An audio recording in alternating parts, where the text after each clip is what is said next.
23 years of wearing the badge, and I still remember the case that taught me how invisible crimes can destroy entire communities. My name is Officer Ellis Foster, and I've spent the last 15 years as a Mountain Patrol officer with the Valley View County Sheriff's Office here in Nevada. Most folks think Mountain Patrol means tracking lost hikers and writing speeding tickets on Highway 50.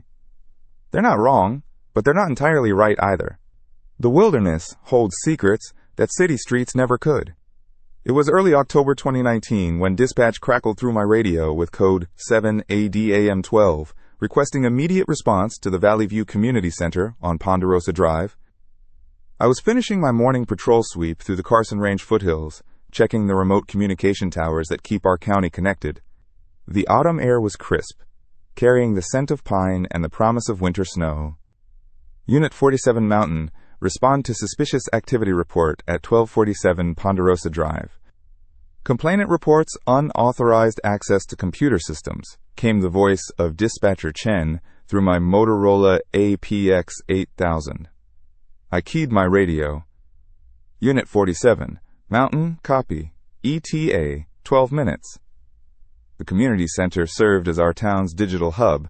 Senior citizens took computer classes there. Local businesses used the conference rooms for meetings.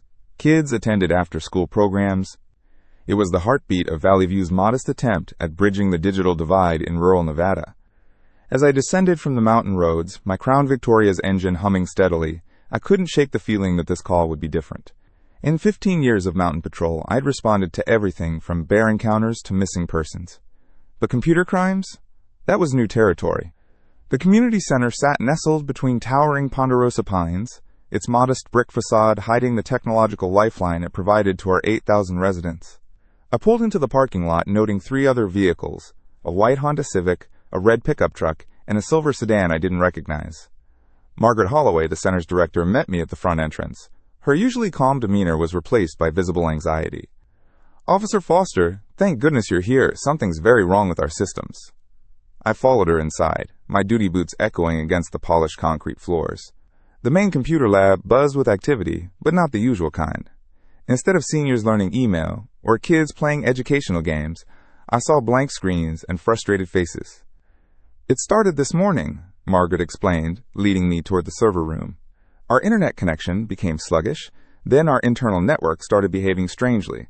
Files were moving, programs were opening by themselves." We reached a small room lined with blinking servers and networking equipment. The temperature was noticeably warmer here, fans whirring constantly to keep the electronics cool. A young man in his 20s stood before a bank of monitors, his fingers flying across a keyboard. "This is Derek Ashworth, our IT volunteer," Margaret said. "He discovered the breach." Derek turned, his face pale with concern. "Officer Foster, someone's inside our network. They've been here for hours, maybe days. I can see their digital footprints, but I can't stop them." I studied the screens, watching lines of code scroll past faster than I could comprehend.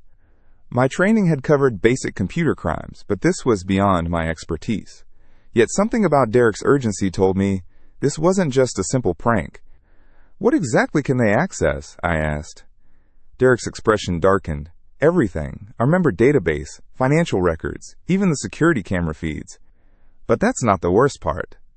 He pulled up another screen showing network connections spreading like a spider web across a digital map of Valley View. "They're using our system as a launching point. Our network connects to the county courthouse, the hospital, even the elementary school. If they wanted to, they could access it all." The weight of his words settled over me like mountain fog. This wasn't just about the community center anymore. The digital map on Derek's screen showed connections spreading across Valley View like arteries in a body. Each blinking dot represented a potential vulnerability, a doorway the intruder could exploit. I reached for my radio, then hesitated. This required more than a standard incident report. "Derek, can you isolate the community center from the network?" I asked. He shook his head grimly. I tried. "They've locked me out of the main router. Every time I attempt to disconnect, they counter my moves. It's like playing chess with someone who can see all my pieces." Margaret wrung her hands beside us. "Officer Foster, we have children's programs starting in an hour. Should we cancel?" I considered the implications. The community center served as Valley View's digital hub, connecting essential services across our mountain town. Shutting down would protect the network, but leave our emergency services blind. The courthouse handled warrants and criminal databases. The hospital managed patient records and life support systems. The elementary school stored student information and safety protocols. Not yet, I decided. Derek, show me exactly what they're doing. He pulled up a monitoring program displaying real-time network activity. Green lines represented normal traffic, but angry red spikes indicated unauthorized access attempts. The pattern was methodical, systematic. They're probing each connection, Derek explained, testing security protocols, mapping the entire infrastructure. This isn't random vandalism. Someone's conducting reconnaissance. I activated my radio. Dispatch, this is Unit 247. I need Detective Brennan Kane at the community center immediately. We have a potential cybersecurity incident with countywide implications. Copy, 247. Detective Kane is en route, ETA 15 minutes. While we waited, I documented everything Derek showed me. The intruder had accessed the community center's network at 0347 hours during the overnight shift when security was minimal. They'd spent hours exploring, copying files, and establishing backdoors for future access. Can you trace where they're coming from? I asked. Derek's fingers dance across the keyboard. They're bouncing through multiple proxy servers. Russia, China, Romania. But the attack pattern suggests someone familiar with our local infrastructure. That detail chilled me. An outsider might probe randomly, but this felt targeted. Someone knew Valley View's digital architecture intimately. Detective Kane arrived, carrying a laptop bag and wearing the focused expression I'd seen during major investigations. Brennan had transferred from Las Vegas Metro 2 years ago, bringing big city cybercrime experience to our mountain community. What's the situation, Ellis? He asked, setting up his equipment beside Derek's workstation. I briefed him while Derek demonstrated the breach. Brennan's questions were precise, technical. He understood the digital landscape in ways that made my basic computer training feel inadequate. This is sophisticated, Brennan concluded after reviewing the evidence. Professional-grade tools, advanced persistent threat techniques. Derek, you've done excellent work documenting this. Derek's relief was visible. Can you stop them? We can try, but disconnecting now might trigger their endgame. If they realize we've detected them, they could unleash whatever payload they've prepared. Margaret looked confused. Payload? Brennan explained patiently. Think of it as a digital bomb. They might delete files, steal sensitive data, or plant malicious software throughout the network. Right now, they're gathering intelligence. We need to understand their objective before we act. I studied the network map again, noting the connections to critical infrastructure. What's our worst-case scenario? Complete system compromise, Brennan said grimly. They could access arrest warrants, witness protection information, medical records, even school security systems. In a community like Valley View, that's everyone's personal information. The weight of responsibility pressed down on me. As the responding officer, my decisions would affect every resident. I thought about Mrs. Chen at the grocery store, always asking about my family. About the teenagers who gathered at the skate park, trusting that their school records were secure. About the elderly residents who depended on the hospital's digital systems. What do you recommend? I asked Brennan. We monitor and gather evidence while I contact the FBI's Cybercrime Task Force. This level of sophistication suggests organized criminal activity, possibly state-sponsored. But Ellis, you're the incident commander until federal agents arrive. That designation carried significant weight. Every decision, every protocol followed, would be scrutinized later. I needed to balance immediate safety with long-term investigation needs. Derek, can you create a separate monitoring station without alerting the intruder? I think so. There's an isolated terminal in the back office. Do it. Brennan, start your federal contacts. I'll coordinate with Lieutenant White and establish a command post. As Derek worked to set up covert monitoring, I called my supervisor. Lieutenant White listened to my briefing without interruption, asking pointed questions about containment and evidence preservation. Ellis, this could be the biggest cybercrime case in county history, he said. Document everything. Follow federal protocols exactly. And remember, the community's trust depends on how we handle this. The next hour passed in controlled urgency. Brennan established contact with FBI Special Agent Victoria Reeves in Las Vegas, who confirmed federal interest in the case. Derek successfully created a hidden monitoring station, allowing us to observe the intruder's activities without detection. What we discovered was disturbing. The attacker wasn't just exploring randomly. They were systematically accessing specific databases: voter registration, property records, law enforcement personnel files.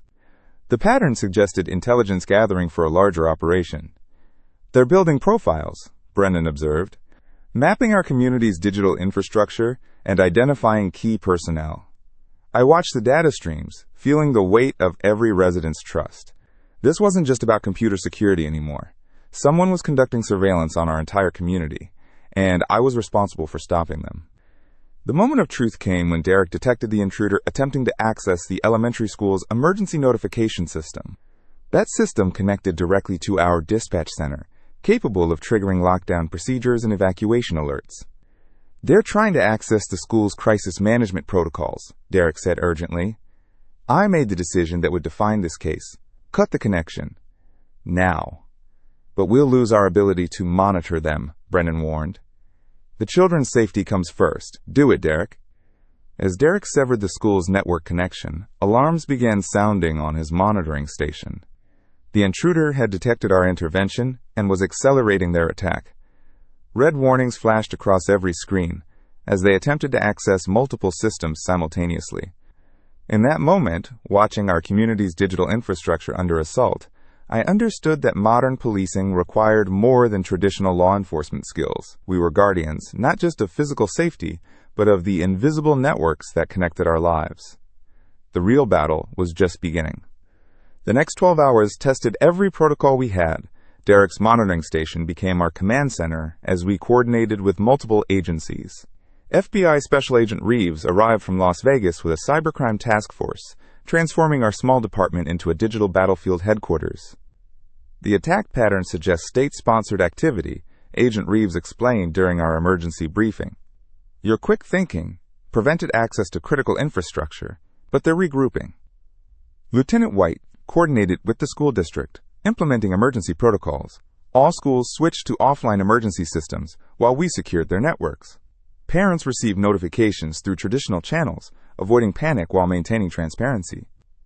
Brennan and I established a perimeter around the municipal building, treating it like any other crime scene. The difference was, our evidence existed in data streams and server logs, rather than physical traces.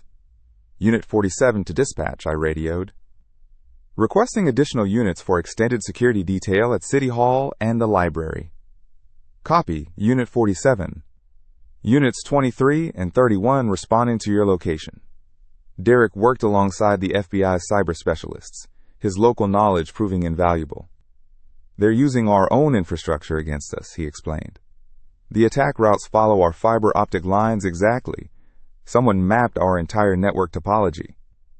The breakthrough came when Derek identified a pattern in the access attempts. "They're not random," he said, pointing to his screen. "Look at the timing intervals. 37 minutes between each major probe." Agent Reeves studied the data. "That's a shift change pattern. Someone's working in shifts, probably across time zones." I realized the implications immediately. They know our patrol schedules, our response times, everything. We implemented what the FBI called a digital honeypot strategy. Derek created fake vulnerabilities in non-critical systems, designed to attract the attackers while protecting essential services. It was like setting bait in a traditional investigation, but in cyberspace. The plan worked. Within hours, the attackers took the bait, revealing their location through the digital breadcrumbs Derek had embedded. The signal traced to an internet cafe in Eastern Europe, but more importantly, it exposed their methods and tools.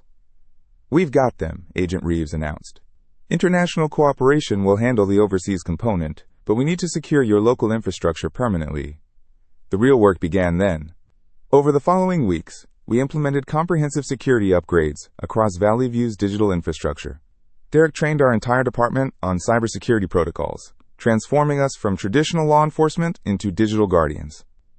I spent countless hours learning about network security, encryption protocols, and digital forensics. The badge on my chest remained the same, but my understanding of what it meant to protect and serve had evolved completely. The community response surprised me. Rather than fear, residents showed remarkable resilience and cooperation.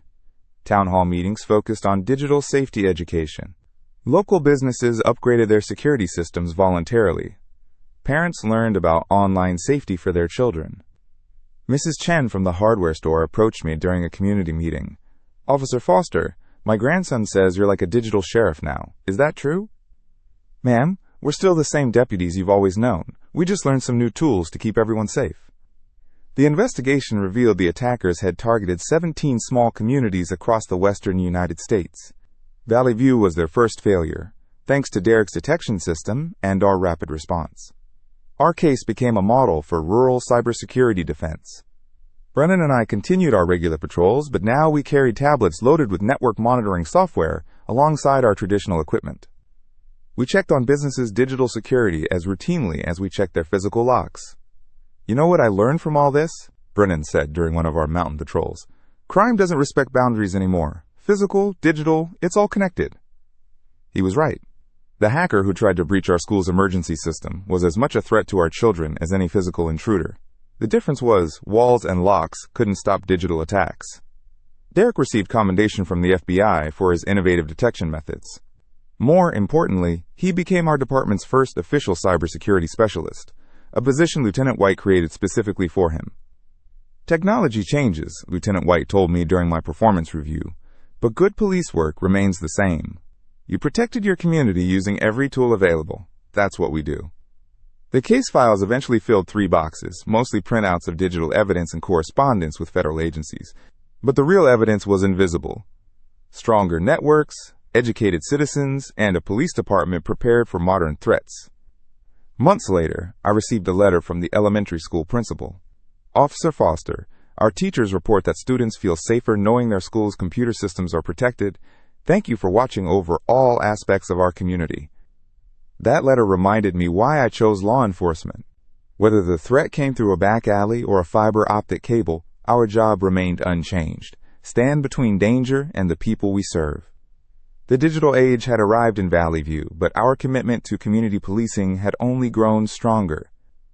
23 years have passed since that first cybersecurity case changed everything in Valley View. I'm Captain Ellis Foster now, overseeing the Mountain Division of our expanded Sheriff's Office. The badge feels heavier with responsibility, but the purpose remains crystal clear. Our department has grown from 12 officers to 38, with a dedicated cybercrimes unit that Derek Holloway still leads. He's trained officers across 3 counties in digital forensics. The detection system he built that autumn morning became the foundation for Nevada's Rural Cybersecurity Initiative. Brennan Caldwell retired last year after 31 years of service. During his farewell ceremony, he reminded everyone about our first cyber case. "Ellis and I learned that protecting people means adapting to whatever threatens them," he said. "Whether it's a mountain rescue or stopping hackers, the mission stays the same." The elementary school where we first discovered the breach now has state-of-the-art security systems. Principal Martinez, who replaced the original principal 5 years ago, still sends annual thank you cards to our department. The children who were in kindergarten during our investigation are graduating high school this spring. Lieutenant White, now Sheriff White, often references our case during training sessions. Foster's team proved that rural law enforcement can handle sophisticated crimes with the right partnerships and determination, he tells new recruits. "Technology is just another tool in your belt. I still patrol the mountain roads when duty schedules allow." The radio crackles with familiar voices, though many belong to officers who weren't born when I started this career. They handle cybercrimes as naturally as traffic stops, thanks to the foundation we built. Last month, I testified before the Nevada legislature about rural cybersecurity funding. The committee chair asked about our success rate. 97% case closure over 2 decades, I reported, because we learned early that community policing means protecting every aspect of our citizens' lives. The lesson learned shaped my approach to community policing throughout my entire career. Whether responding to domestic disputes, search and rescue operations, or sophisticated cyber attacks, the principle remained constant. Understand the threat, use every available resource, and never stop protecting the people who trust you with their safety. Derek's monitoring systems now protect 43 schools, 12 medical facilities, and countless businesses across our region. The hacker who tried to breach our emergency systems was eventually convicted in federal court, serving as precedent for rural cybercrime prosecution. Some calls you never forget, but they make you who you are.